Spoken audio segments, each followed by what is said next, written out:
My name is Morgan Bennett, and at 34, I thought I understood what family meant. I'd spent my entire adult life supporting my younger sister Stephanie, culminating in funding her dream wedding, all $94,000 of it. But 3 days before she walked down the aisle, I discovered my name had been erased from the guest list. No warning. No explanation. Just deleted, like the years of sacrifice and love meant nothing. The betrayal cut deeper than any knife could reach. If you've ever been blindsided by someone you love, drop a comment below about where you're watching from. Hit that like and subscribe button if you've experienced family drama that left you questioning everything. Trust me, this story might help you recognize red flags I missed. Growing up, it was always Stephanie, our mom Judy, and me against the world. Dad walked out when I was 7 and Stephanie was just 2, leaving mom to work double shifts as a nurse to keep food on the table. Being 5 years older, I naturally stepped into a caretaker role for my little sister. I wasn't just her big sister. I was her homework helper, her confidant, her protector from playground bullies, and sometimes, when mom worked nights, I was essentially her parent. Morgan. While other teenagers were going to parties or hanging out at the mall, I was helping Stephanie with her science projects or teaching her how to French braid her hair. I never resented it. Stephanie was my person, this bright-eyed little girl who looked at me like I hung the moon. "When I grow up, I want to be just like you," she told me once, curled up in my bed after having a nightmare. She was 9 then, all gangly limbs and missing front teeth. "You'll be even better," I promised her. Our bond remained strong even as I headed off to college. I chose State University despite getting accepted to several out-of-state schools with better programs. While my classmates were creating college memories, I was creating spreadsheets to manage our family budget. I'd come home on weekends to help Stephanie with her homework, attend her school plays, and make sure mom wasn't working herself to death. When Stephanie got her first heartbreak at 15, it was my shoulder she cried on. When she nearly failed algebra in junior year, I spent every evening for a month tutoring her until she pulled her grade up to a B. After graduation, I was fortunate to land a position at a respected financial advisory firm.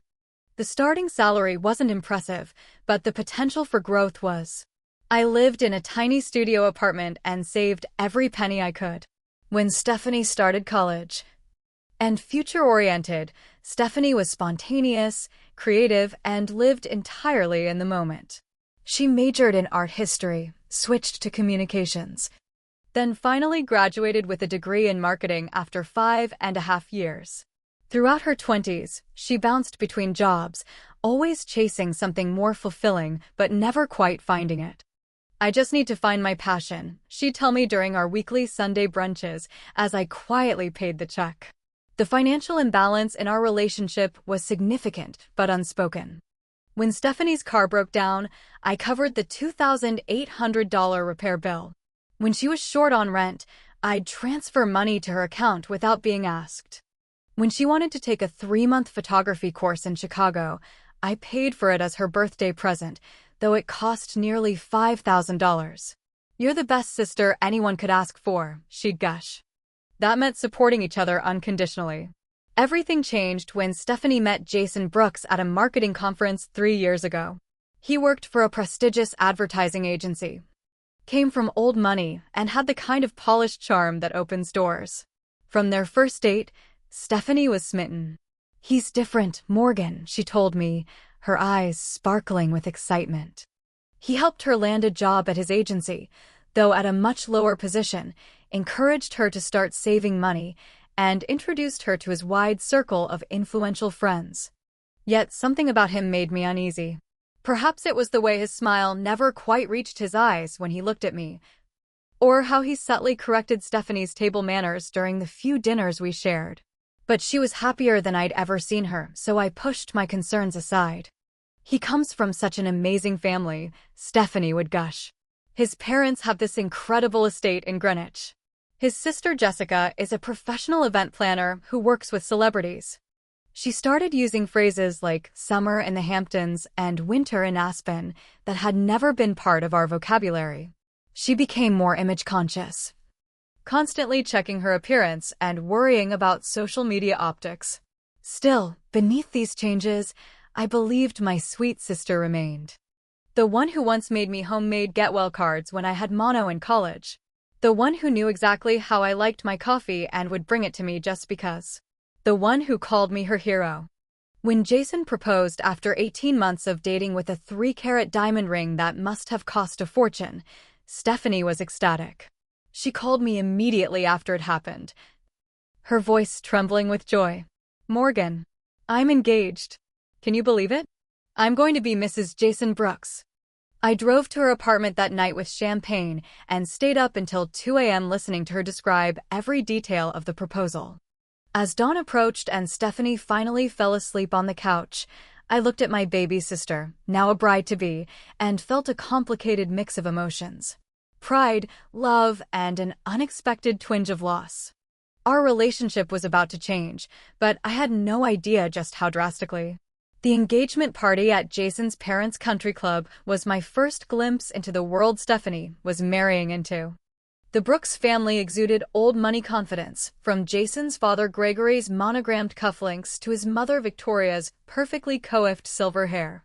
They greeted me with practiced politeness that felt more like tolerance than welcome. "So you're in financial planning?" Victoria asked, her tone suggesting she found the career choice peculiar for a woman. "I'm a senior financial advisor at Westlake Partners," I clarified. "How nice," she replied, before drifting away to greet more important guests. That evening, Stephanie pulled me into an empty sitting room, her eyes bright with excitement. "We're thinking about a small wedding," she said. "Maybe 75 people, something intimate but elegant." "That sounds perfect," I agreed, relieved. I'd been worried about the potential expense of a large wedding. Reasonably priced venue that would be perfect for the small wedding she described. When Stephanie mentioned an approximate budget of $15,000 to $20,000, I immediately offered to help. "I want to do this for you, Steph," I told her, squeezing her hands. "Let me pay for your wedding. You deserve the perfect day." Tears welled in her eyes. "Are you serious?" "Morgan, that's too much." "I've been saving for years," I assured her. "This is what that money is for, important life moments." What I didn't tell her was that the money was actually my down payment fund for a house I'd been saving toward for nearly a decade. But seeing her happiness in that moment. "Jason's parents think the Willows is too rustic," Stephanie told me over coffee one morning, not quite meeting my eyes. "They've suggested Lakeside Manor instead." Lakeside Manor was one of the most exclusive wedding venues in the state, known for its crystal chandeliers, marble staircases, and 6-figure price tags. "That's a significant upgrade, Steph," I said carefully. "Did they offer to help with the cost difference?" Stephanie shifted uncomfortably. "I brought it up, but Gregory said since you're already covering everything, it wouldn't be right for them to interfere with your gift." I felt a flicker of annoyance. The Brooks family had multiple homes and vacationed on private islands, yet they weren't offering a cent toward their son's wedding.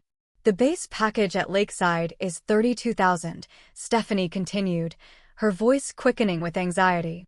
"But Jason says we can keep everything else simple to offset the cost." Against my better judgment, I agreed. I told myself it was Stephanie's special day. But the venue change was just the beginning. Over the next few months, the simple wedding morphed into something unrecognizable. The guest list expanded from 75 to 200 people, most of whom were Jason's family connections and business associates I'd never heard of. The simple floral arrangements became elaborate installations designed by a florist who had worked for a former First Lady. The DJ was replaced with a 10-piece band that charged $8.5 for 4 hours. The wedding dress budget tripled when Stephanie fell in love with a custom-made gown from a designer whose name I couldn't pronounce. Each change was presented as necessary and reasonable. Each time, I swallowed my concerns and wrote another check. Each time, Jason's parents expressed approval but offered nothing but opinions. "Morgan, you won't believe what happened," Stephanie called me one evening, 6 months into planning. "Jessica has offered to take over as our wedding planner. Isn't that amazing? Jason's sister is going to make sure everything is perfect." Jessica Brooks, with her sleek bob and perpetual expression of mild disdain, quickly took control of all aspects of the wedding. The original planner, the one I'd researched and hired, was dismissed via email. Suddenly, I found myself excluded from planning meetings, receiving only brief updates about decisions that had already been made. The tasting is tomorrow, but it's at the Brooks country home in Greenwich, Stephanie explained when I asked why I hadn't been invited. Jessica thinks it's easier to just have a few people there. You trust my judgment on the menu, right? By the 8-month mark, I had spent over $56,000 on the wedding with no end in sight. To cover the mounting expenses, I'd depleted my savings, taken a loan against my 401k, and even sold some stocks I'd been holding for retirement. Each night, I'd update my spreadsheet of wedding expenses with growing anxiety. Venue and catering, $52,000. Flowers and decor, $12. They're contributing their connections, Morgan. The florist gave us a discount because Victoria sits on a charity board with her. The photographer usually charges double, but is doing us a favor because he wants to work with Jessica's clients. That's not the same as actual financial support, I pointed out gently. Why are you being so weird about money suddenly? Stephanie snapped. You offered to pay for the wedding. If it's becoming a problem for you, just say so. I backed down immediately, assuring her everything was fine. I couldn't bear the thought of disappointing her or creating tension before her big day. But that night, I lay awake calculating how many years it would take to rebuild my savings at my current salary. 2 weeks before the wedding, Jessica requested the final payment of $38,000 to cover the remaining vendors. By this point, the total had reached $94,000, almost 5 times the original budget. I emptied my last investment account and transferred the money, telling myself it was too late to turn back now. Everything's paid in full, I texted Stephanie after making the transfer. Her reply came hours later, "You're the best. Can't wait for you to see it all come together." I tried to ignore the fact that it had been nearly 3 weeks since Stephanie and I had actually spoken on the phone. I told myself she was just busy with last-minute wedding details. I convinced myself that after the wedding, we'd return to our close relationship. I had no idea that I'd just paid $94,000 for an event I wouldn't even be allowed to attend. Looking back, the warning signs were there for months, flashing like emergency beacons. The first major red flag appeared during what should have been a meaningful sister moment, shopping for Stephanie's wedding dress. We'd talked about this day since she was a teenager, how I'd be right beside her when she found the one. But 3 days before our scheduled appointment at a local bridal boutique, Stephanie called to cancel. Jessica says we can get an appointment at Elise Marie in Manhattan, she explained, referencing an ultra-exclusive designer. But they can only see us tomorrow, and they're very strict about the number of people in the appointment. I can rearrange my schedule, I offered quickly. I'll move my client meetings. That's the thing, Stephanie hesitated. Jessica thinks it should just be her, me, and Victoria for this appointment. Too many opinions can be overwhelming, you know. I felt as though I'd been slapped. Victoria? Jason's mother is going instead of me. She has amazing taste, Morgan. And Jessica says it's important to include her in these mother-of-the-bride moments since our mom works so much. Our mother, who had raised us single-handedly, was being replaced by Victoria Brooks because she had amazing taste and our mom worked as a nurse. The injustice burned, but I swallowed my hurt. Sure. I understand, I lied. Let me know how it goes. Stephanie ended up purchasing a $7,800 custom gown I didn't see until the final fitting, where I was invited almost as an afterthought. But before I could even propose the plan, Jessica took over. We've decided to do St. Bart's for the bachelorette, Stephanie informed me casually over text. Jessica has a friend with a villa there. The 5-day luxury trip would cost each attendee nearly $3,000, not including flights. When I expressed concern about the cost, Stephanie seemed irritated. Everyone else is fine with it. If it's too much for you, you don't have to come. I charged the trip to my nearly maxed-out credit card and spent 5 uncomfortable days watching Stephanie become someone I barely recognized. I should have hosted it, but Jessica had already booked the rooftop restaurant of an exclusive hotel. When I offered to split the cost with her, she smiled thinly. Don't worry about it. This is what we do in our family. The implication was clear. Their family did things properly, with the right connections and at the right venues. Our family, my mom and I, wouldn't know how to host an event at this level. During the shower, I noticed Stephanie kept a physical distance from me, gravitating toward Victoria and her friends. When gift opening began, my carefully selected bracelet, silver with a small diamond that had belonged to our grandmother, was passed over quickly. It's vintage, Stephanie explained to the confused guests before moving eagerly to the next gift, a crystal vase from one of Victoria's friends. Around this time, Jason's behavior toward me began to shift from polite disinterest to something more concerning. At a dinner 2 months before the wedding, he made several comments about my appearance and relationship status. "No +1 for the wedding yet, Morgan?" he asked with feigned concern. Must be hard to meet someone when you're so focused on your career. Not many men want a woman who's married to her job. When I mentioned a promotion I was being considered for, he laughed. She dismissed my concerns. "He's just teasing, Morgan. You are pretty intense about your job. Maybe if you lightened up a bit, you'd have more luck dating." I felt as though I was losing my sister by inches, watching her adopt the values and perspectives of the Brooks family while discarding our shared history. Even our mother noticed the change. "Have you talked to Stephanie lately?" she asked during one of our weekly calls. She was supposed to come to Sunday dinner last weekend, but canceled last minute. Said she had a charity event with Victoria. Judy Bennett had raised 2 daughters while working night shifts and overtime, never missing a school play or parent-teacher conference despite her exhaustion. Now her youngest daughter was too busy with her future mother-in-law's charity events to spend time with her. A week later, I met my friend Alicia Garcia for drinks after work. We'd been friends since college, and she was one of the few people who understood the complexity of my relationship with Stephanie. "I don't like what I'm hearing," Alicia said bluntly after I described the recent events. "It sounds like Stephanie is allowing these people to isolate her from her real family." "They're going to be her family too," I pointed out, still making excuses. Alicia shook her head. "Morgan, you're financing this entire production. Yet you're being treated like an unwelcome extra. Something isn't right." "It's just wedding stress," I insisted. "Things will go back to normal after." But even as I said it, I wasn't sure I believed it anymore. The final straw came during what should have been a meaningful pre-wedding ritual. Since childhood, Stephanie and I had made a pact to spend the night before any big life event together, before college move-in day, before her first job interview, before my promotion evaluation. It was our tradition. Our way of centering ourselves before major transitions. 3 weeks before the wedding, I brought it up during a rare moment alone with Stephanie. "So, for our night before sister sleepover, I was thinking we could stay at that boutique hotel near the venue. I could book us the suite with the terrace." Stephanie looked genuinely confused. "Night before sleepover? Our tradition." I reminded her. "We always spend the night before big events together."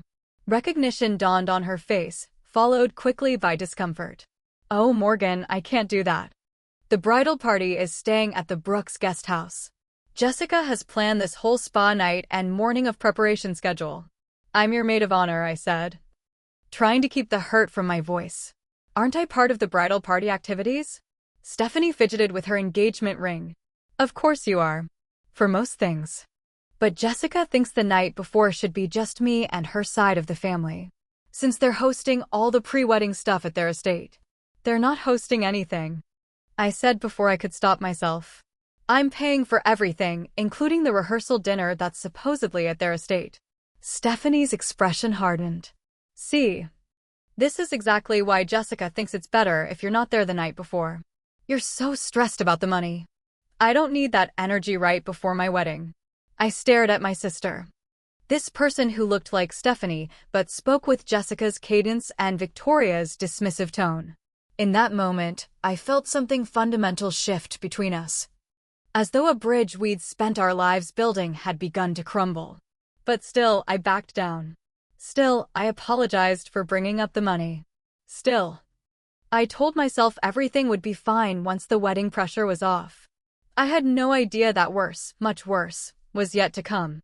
The final payment cleared my account on a Tuesday morning, exactly 15 days before the wedding.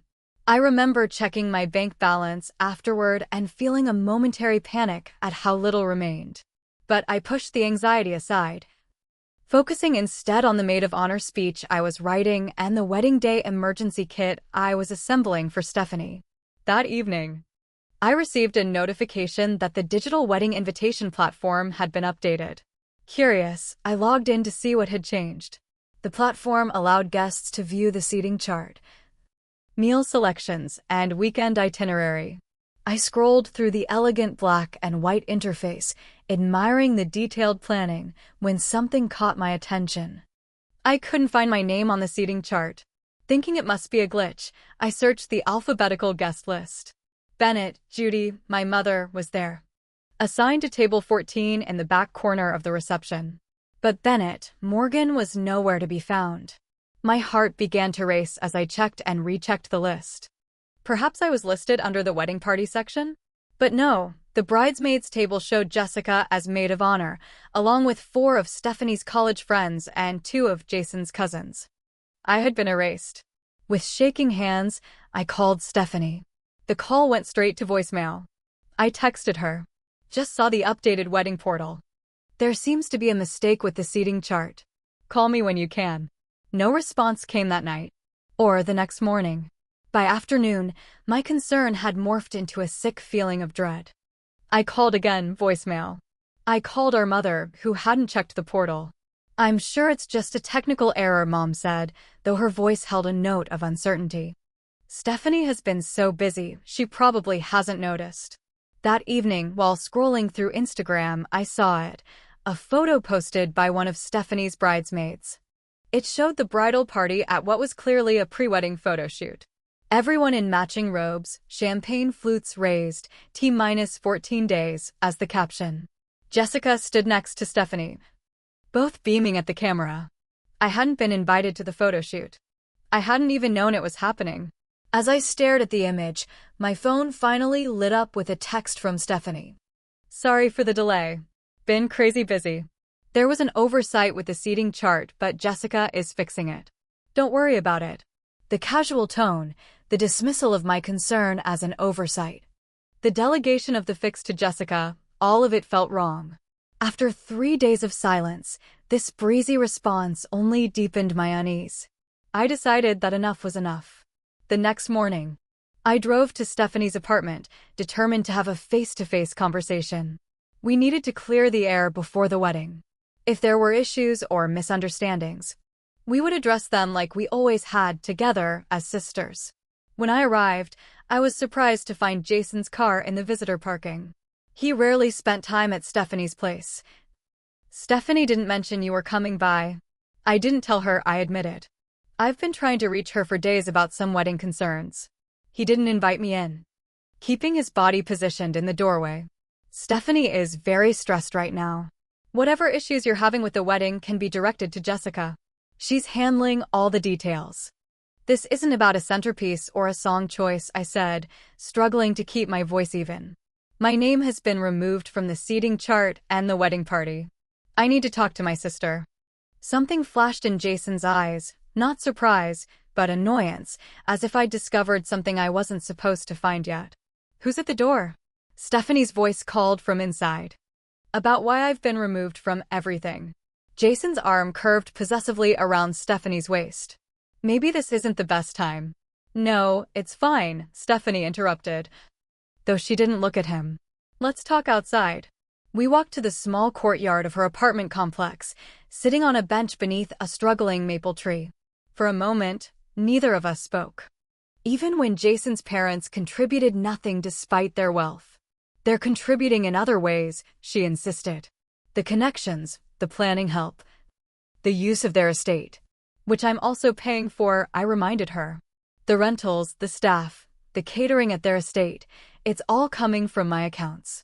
Stephanie's face hardened. Jessica thinks you're too focused on your contribution. She says it's making everyone uncomfortable. Jessica thinks? Since when does Jason's sister dictate our relationship? She's not just Jason's sister, Stephanie said defensively. She's become one of my closest friends. She understands the world I'm entering in a way you can't. The words hit me like a physical blow. The world you're entering?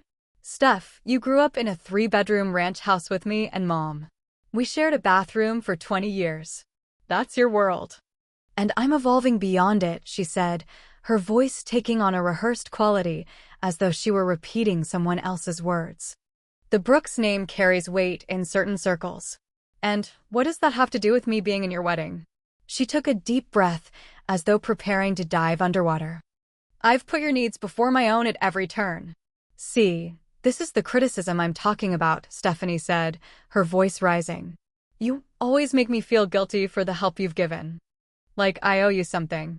You don't owe me anything except honesty and respect, I replied, struggling to keep my composure. Which includes not removing me from your wedding without even telling me. At that moment, the courtyard door opened and Jason stepped out. He approached with the confident stride of someone who believed he belonged in any conversation. Everything okay out here? Steph, we have that call with the florist in 15 minutes. No one's excluding you, Morgan. We've simply had to make some adjustments based on family dynamics. I am her family, I said, my voice tight. Of course you are, he agreed smoothly. A gesture that seemed both protective and possessive. Stephanie and I agree that this arrangement will create the least tension. You and Stephanie have different perspectives on family and priorities. Your focus on career and independence versus our emphasis on traditional family structures creates an imbalance. You can still be part of the celebration without the pressure of being in the spotlight. The spotlight, I echoed. I'm your sister, not a performer seeking attention. That's not what I meant. She backpedaled. It's just, Jessica thinks having a maid of honor who's so different from the rest of the bridal party might be distracting. Different how? I demanded. It doesn't really match the traditional family values theme we're going for. I stared at my sister, this person I'd loved and protected my entire life. And now I'm being demoted to an evening-only guest because I don't fit the aesthetic of these values. Jason's expression tightened. This wedding is about Jason and me starting our own family, with our own values.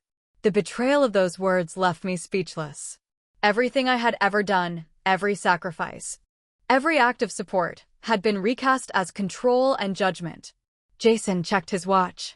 We really need to take that call. Stephanie, we should go inside.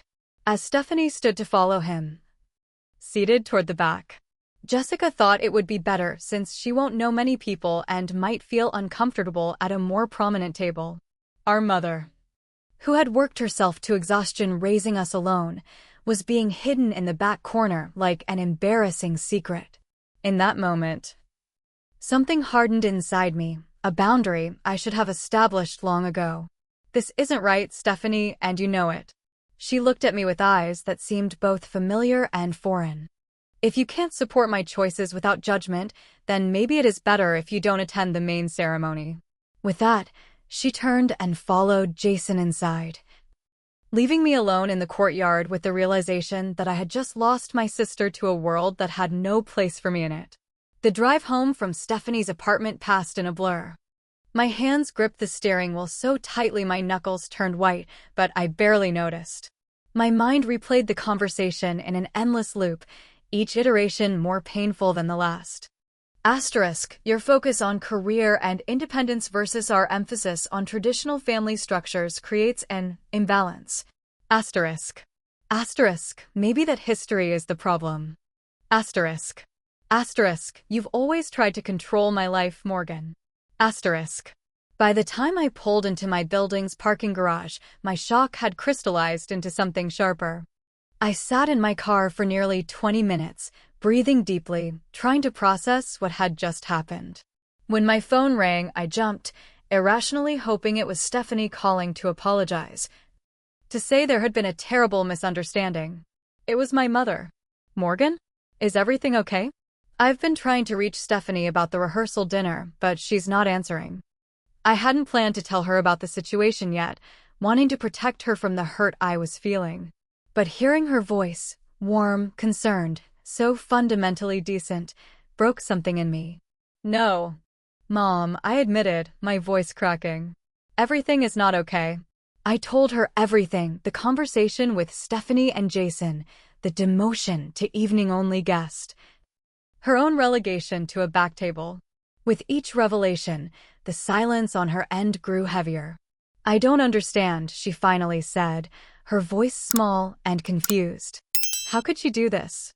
After everything you've done for her. Apparently, I'm too career-focused to match their traditional family values aesthetic, I said, unable to keep the bitterness from my voice. Mom was quiet for so long I thought we'd lost the connection. When she spoke again, her voice carried a resignation that broke my heart. She's making a mistake, she said simply. Who answered despite the hour? This is beyond bridezilla behavior, she said after I recounted the confrontation. This is emotional manipulation and financial exploitation. I just don't understand how we got here, I said, staring out my window at the city lights. How did I become the villain in my own sister's story?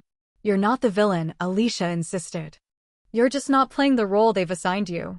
They want you to be the supportive sister who pays for everything but doesn't ask questions or take up space.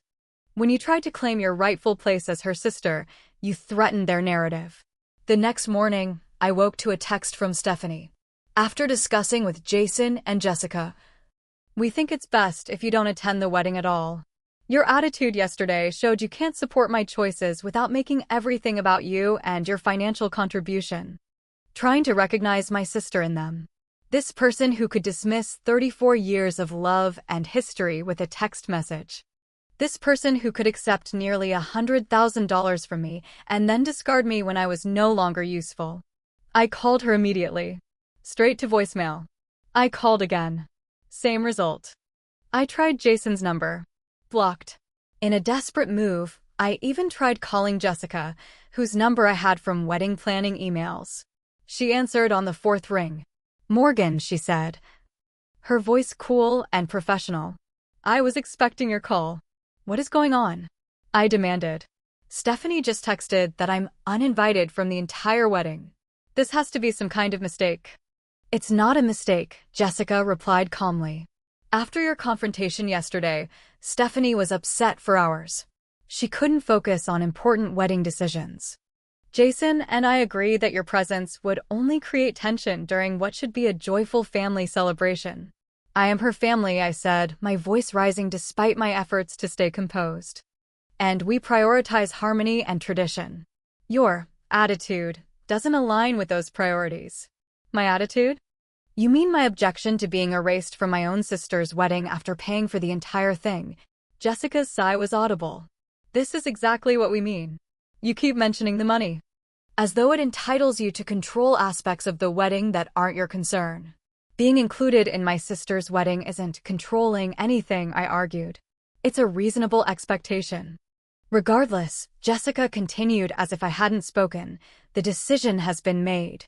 If you attempt to come to any of the wedding events, security has been instructed to escort you out. Security. Suddenly remembering that Mom was still planning to attend. Judy has been informed of the seating arrangements, Jessica said evasively. That's not what I asked. If you're asking whether she knows you've been uninvited, then no, not yet. Stephanie plans to call her this afternoon. After ending the call with Jessica, I immediately called my mother. She needed to hear this from me first, not from the cold, rehearsed speech Stephanie would undoubtedly deliver.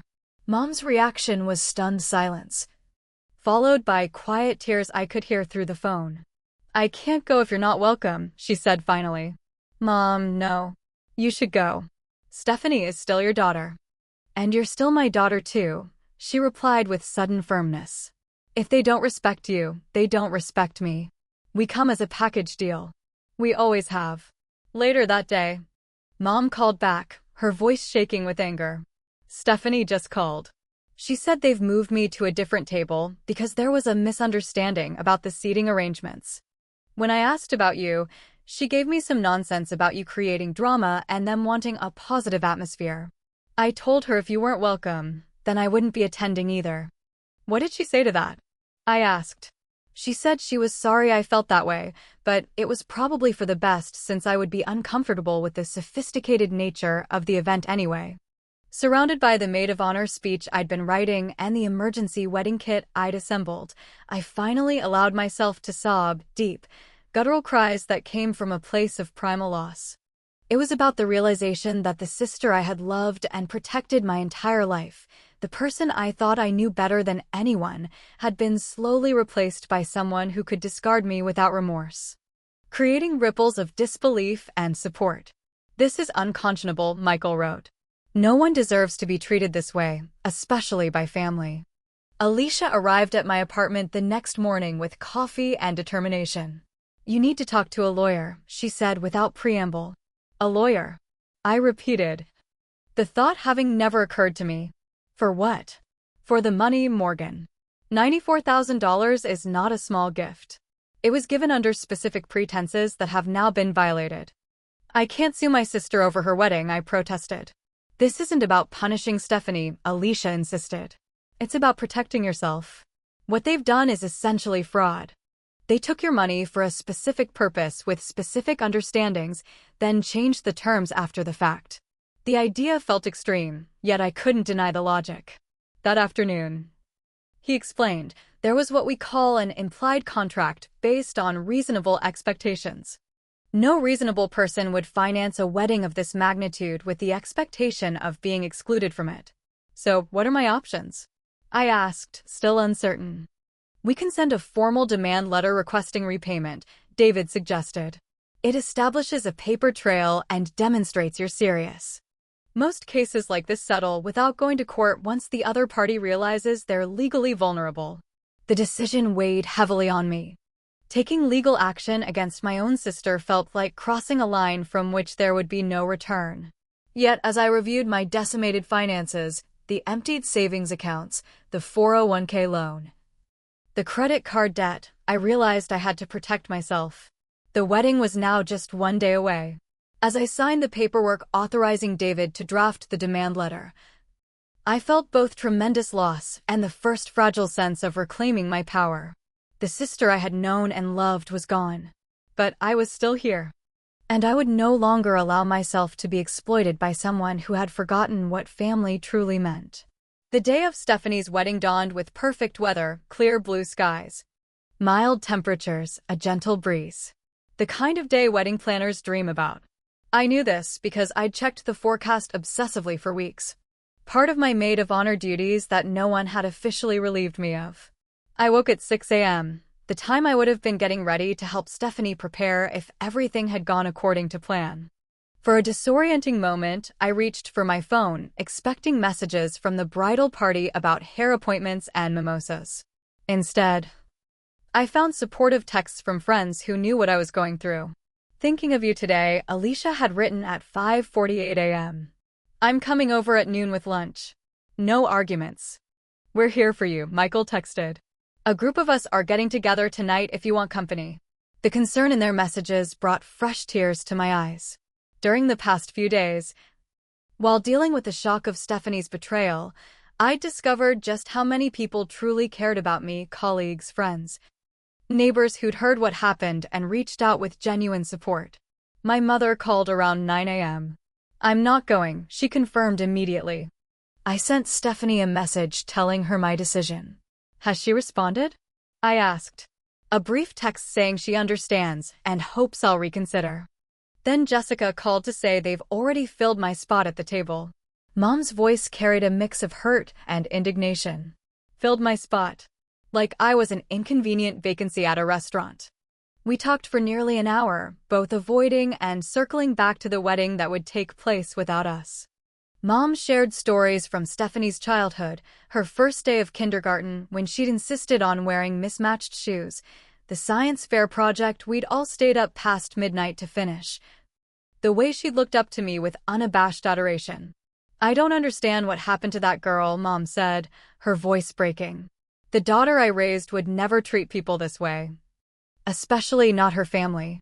By noon, Alicia arrived as promised, bearing containers of Thai food and a bottle of wine. "Too early to drink?" she asked, already reaching for glasses. "Definitely not." I replied. We ate in my living room, deliberately not discussing the wedding until Alicia finally asked, "Do you want to know what's happening?" Some of it is on Instagram. Part of me wanted to say no, to protect myself from more pain. But another part needed to see, to make real what still felt like a surreal nightmare. Show me, I said. Alicia pulled up Instagram and navigated to Jessica's profile, which was full of wedding preparation posts. There was Stephanie in the bridal suite, surrounded by bridesmaids in matching robes. There was the ceremony site, decorated with elaborate floral arrangements I had paid for. There was Victoria Brooks adjusting Stephanie's veil in a moment that should have been our mother's. I found myself pacing my apartment, unable to sit still. The thought of Stephanie walking down the aisle without me or Mom there to witness it created a physical ache in my chest. Should we go out? Deliberately avoiding any routes that might take us near Lakeside Manor. As evening fell, we joined Michael and a few other friends at a quiet restaurant, their conversation and warmth providing a buffer against the pain. At 9:42 p.m., my phone buzzed with a text from my mother. Stephanie just posted wedding photos. They look beautiful. I'm heartbroken all over again. I excused myself from the table and stepped outside, leaning against the restaurant's brick wall as I opened Instagram. There it was, a professionally shot photo of Stephanie and Jason leaving the ceremony as husband and wife, captioned Mr. and Mrs. Brooks. Best day ever. No sign that she had just excluded her sister and mother from the most important day of her life. No hint that the smiling people surrounding her had participated in a cruel deception. I closed the app and took several deep breaths of the cool night air. The anger and hurt were still there, but something else was emerging, a sense of clarity and resolve. I realized I needed to take back control of my narrative and my future. The next morning, I called David Reynolds. I want to proceed with the demand letter, I told him. And I want to meet with a financial advisor to create a plan for recovering from this. Good, David said, his tone approving. I've drafted the letter. I'll email it to you for review before we send it. The letter was factual and straightforward, outlining the financial contributions I had made toward the wedding, the clear expectation that I would be included as maid of honor, and the subsequent breach of this understanding when I was excluded entirely. It requested repayment of the full $94,000 within 30 days, failing which legal proceedings would commence. After reading it through twice, I authorized David to send it to both Stephanie and Jason, with a copy to Jason's parents for good measure. The decision brought neither joy nor relief, but it was necessary, a step toward reclaiming what had been taken from me, both financially and emotionally. 3 days after the wedding, while Stephanie and Jason were honeymooning in Bali, another expense I had partially covered, the demand letter was delivered. The response came faster than I expected. Jason called David's office the very next day, his voice reportedly cold with fury. This is extortion, he claimed. According to David's account of the conversation, Morgan gave this money as a gift. There were no strings attached. On the contrary, David had responded calmly. There were very clear expectations attached to this financial contribution, as evidenced by months of communication and planning. MS. David replied. Especially given the public nature of this situation and the potential damage to the Brooks family reputation if this were to become a court case covered by local media. The mention of public exposure hit a nerve. The Brooks family, with their carefully cultivated image and business connections, wouldn't want their treatment of Stephanie's family exposed to scrutiny. 2 days later, David received a call from Gregory Brooks's personal attorney, requesting a meeting to discuss an amicable resolution. The power dynamic had shifted. In a conference room at David's office, I sat across from Gregory Brooks and his lawyer. Neither Jason nor Stephanie present. Gregory looked older than he had at the engagement party, the strain of the situation evident in the tight lines around his mouth. Your son and daughter-in-law deliberately excluded me and my mother after accepting nearly $100,000 in wedding financing.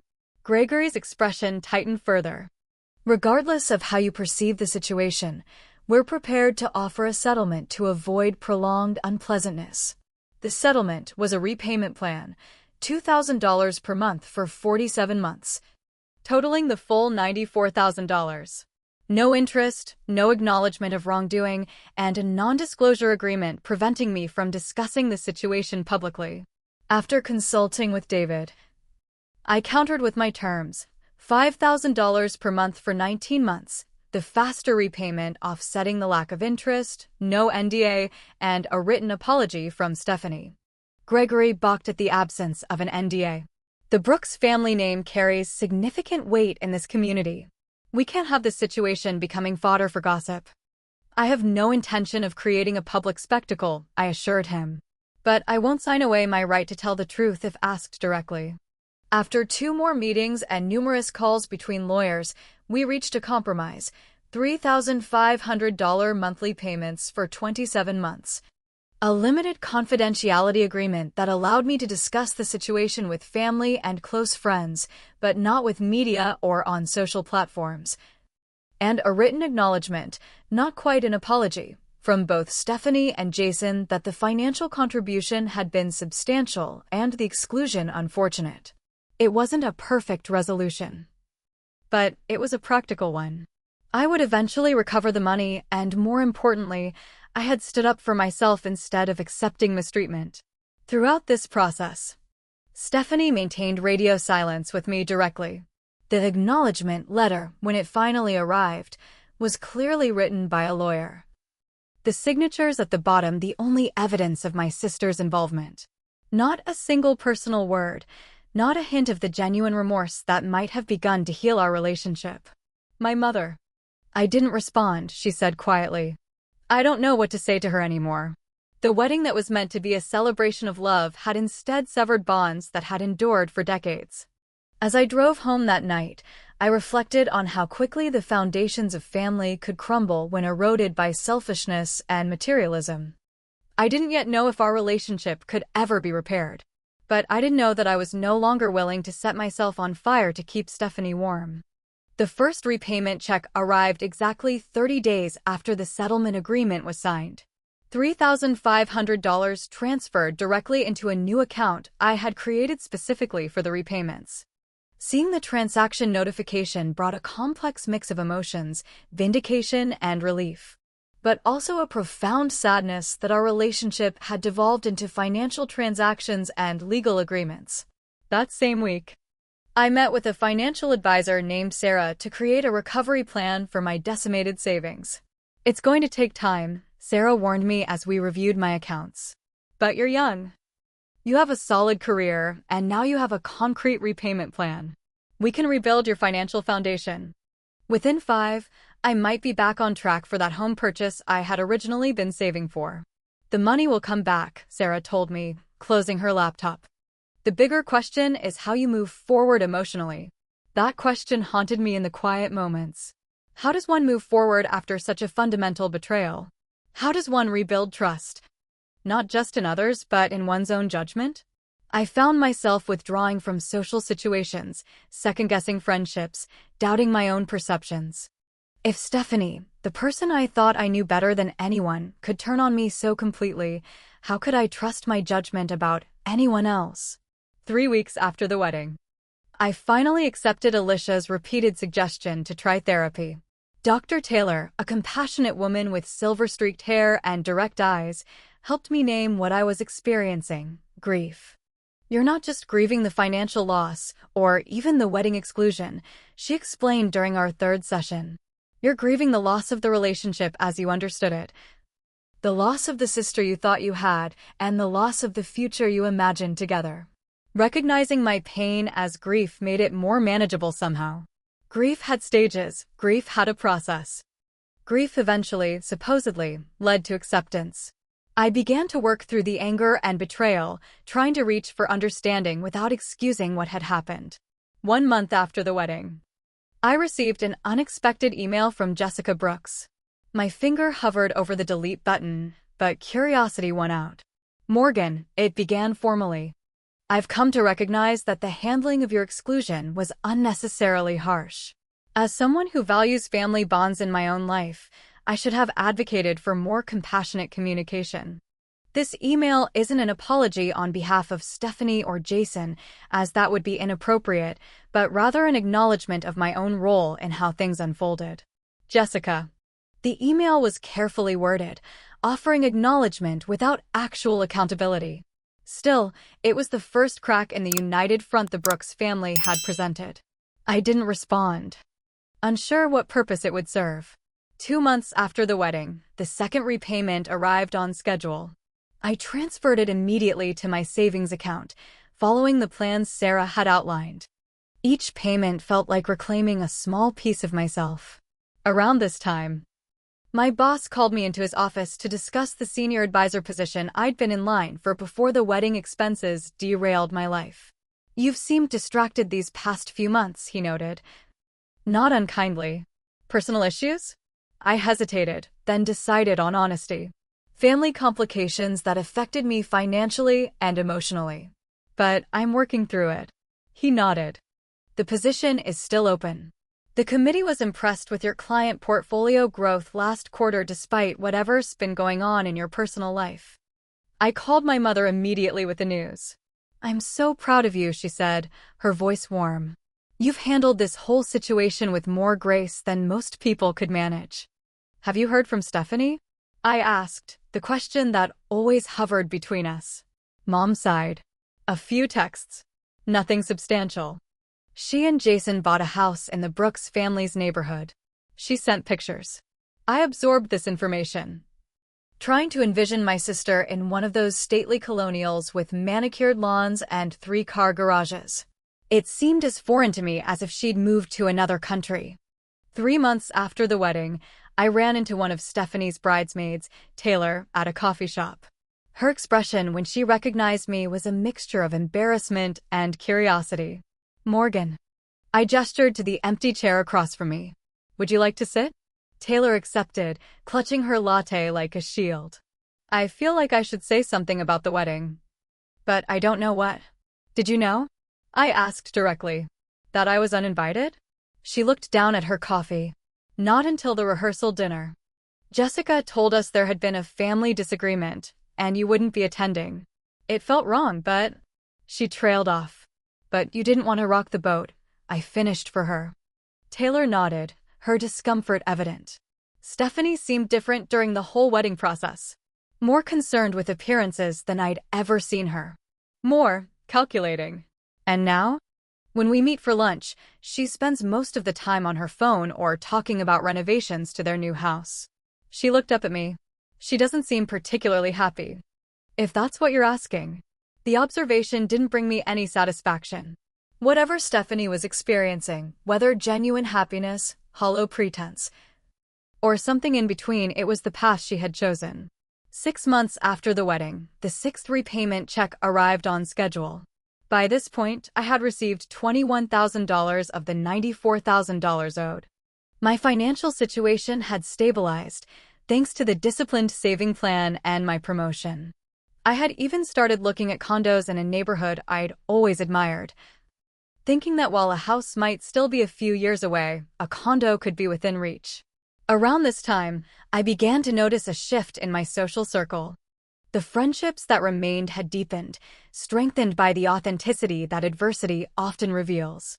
Michael from work had become a close friend, our professional relationship evolving into something more personal as he supported me through the aftermath of Stephanie's wedding. "You know what impresses me most?" he said one evening as we walked through the park after dinner. "You never became bitter." "Hurt, yes. Angry, absolutely. But you didn't let it change who you are fundamentally. But also more intentional about the relationships I invest in." "I value authenticity more than ever." Michael nodded. "Growth isn't about remaining unchanged by difficult experiences. It's about integrating those experiences into who you are without letting them diminish you." That perspective helped me frame the past 6 months in a new light. I hadn't simply survived a betrayal. I had grown through it, emerged with greater clarity about my values and boundaries. 7 months after the wedding, I received a text from Stephanie. It was the first direct communication since the uninvitation. "Can we talk?" I stared at those 3 words for a long time, feelings churning. Part of me wanted to ignore the message, to maintain the wall of silence that had become oddly protective. Another part desperately wanted to understand what had happened, to hear my sister acknowledge the pain she had caused.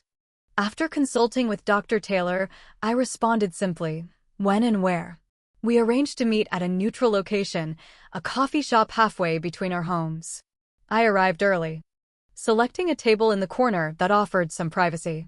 When Stephanie walked in, I almost didn't recognize her. Her hair was lighter, taking the seat across from me. "Thank you for agreeing to meet." I nodded, waiting. This conversation would not be carried by my effort. Stephanie fidgeted with her wedding ring, a nervous habit that was familiar amid all the external changes. I wanted to check in. "See how you're doing." "I'm doing well," I replied neutrally. "Work is good. I got the promotion." "That's great," she said, with what seemed like genuine enthusiasm. "You deserved it." The conversation stalled, neither of us willing to broach the elephant in the room. Finally, Stephanie took a deep breath. "I know things happened in a way that hurt you," she began carefully. "That wasn't my intention." The careful phrasing, "things happened," rather than "I did something," told me everything about where this conversation was headed. No real accountability, no genuine remorse. "What was your intention, Stephanie?" I asked directly. "When you decided to uninvite your sister and mother from your wedding after accepting nearly $100,000, she flinched at my bluntness. It wasn't about the money. Then what was it about? It was about fitting in, she admitted, her voice dropping. The Brooks family has certain expectations, certain ways of doing things. I wanted to belong. And Mom and I didn't fit those expectations." Stephanie didn't deny it. "Jason's family offered me a whole new world, Morgan. Connections, opportunities, a lifestyle I never thought possible. I felt like I had to choose." "And you chose them," I stated simply. "It wasn't that black and white," she protested. "I was under so much pressure." Jessica and Victoria had opinions about everything. The guest list, the flowers, the music, all of it had to project the right image for the Brooks family. "And your actual family was bad for the image." She didn't answer directly. "I've missed you," she said instead. "And Mom." "Family dinners, our inside jokes, the history we share. The Brooks family has everything except that."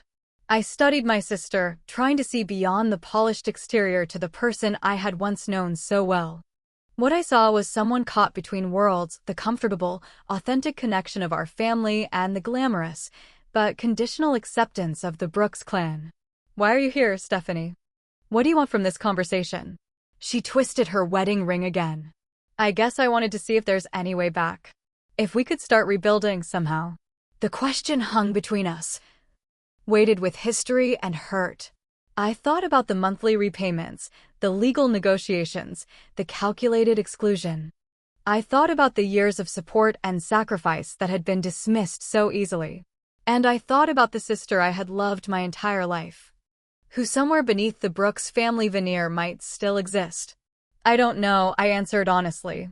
"Rebuilding requires foundation work, Stephanie. Acknowledgement of what went wrong. Genuine accountability. A commitment to change. I haven't seen any of that yet." Her eyes filled with tears. "I do regret how everything happened." "Regret isn't the same as remorse," I pointed out. "One is feeling bad about consequences. The other is feeling bad about actions." She nodded slowly. "I understand." As we parted ways outside the coffee shop, Stephanie hesitated, then asked, "Will you tell Mom I asked about her?" "Yes, I promised." "And Stephanie?" "The monthly payments are appreciated, but they're not a substitute for the work that needs to be done if you truly want to repair our relationship." In the year that followed, those payments continued to arrive punctually. My financial situation improved steadily, culminating in the purchase of a condo in my target neighborhood, a significant milestone in my recovery from the wedding debacle. My relationship with Stephanie remained complicated. Occasional texts evolved into monthly coffee meetings, each interaction a cautious step toward something new. Not the unquestioning closeness we once shared, but a more measured connection built on clearer boundaries and expectations. The experience changed me in fundamental ways. I became more discerning about whom I allowed into my inner circle. I learned to express my needs and boundaries more directly. I discovered that generosity without limits isn't true generosity at all. It's often a form of control or an attempt to purchase love that should be freely given. Most importantly, I learned that sometimes the most painful experiences lead to necessary growth. The sister I had protected and supported for decades had betrayed me in a shocking way. But in the aftermath of that betrayal, I found a stronger version of myself, someone who could stand firm in her worth, who could rebuild what was broken, who could offer forgiveness without sacrificing self-respect. 2 years after the wedding, when the final payment was transferred into my account, I felt a chapter closing. The financial debt had been repaid in full. The emotional debt remained partially outstanding, a balance that might never be completely settled. But I had made peace with that uncertainty, finding contentment in the life I had rebuilt and the wisdom I had gained through loss. Family, I discovered, is both more fragile and more resilient than I ever imagined. Relationships can shatter in an instant after decades of seeming solidity. Yet the capacity to begin again, to forge new connections or carefully repair damaged ones, remains one of humanity's most profound gifts. Have you ever experienced a betrayal by someone you love deeply? How did you find your way forward? Share your story in the comments below. Sometimes knowing we're not alone in our struggles is the first step toward healing. Don't forget to like this video if it resonated with you. Subscribe for more true stories about family relationships and hit that notification bell to stay updated. Thank you for listening to my journey. May it help you navigate your own with greater courage and clarity.